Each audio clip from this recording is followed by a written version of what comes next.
Баршаңызға қайырлы күн. Бар жоғы 10 минутта дайын болатын пицца дайындаймыз. Кеңірек ыдысымызға жұмыртқамызды, шым-шым тұзымызды салып, венчикпен араластырамыз. Жақсылап араластырып болған соң айранымызды қосып араластырамыз, және де иректен өткізілген ұнымызды қосып араластырып, қамырымызды дайындап аламыз.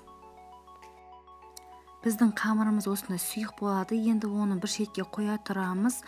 Салмасын дайындауға кірісеміз. Шұжығымызды соломка етіп турап аламыз.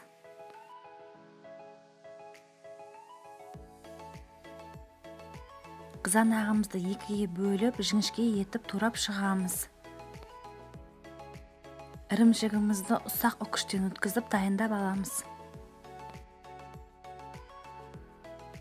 Тапамызға майымызды құйып қыздырамыз. Қызып тұрған майымызға қамырымызды құйып, бір тегіс етіп жайып шығамыз.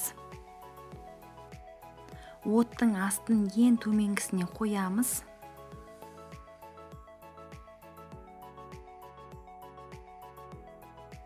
Алдымен шұжығымызды салып шығамыз. Үстінен қызанағымызды салып шығамыз. Бетінен ірімшігімізді салып шығамыз, және де қақпағын жауып, жай отта 10 минут пісіреміз.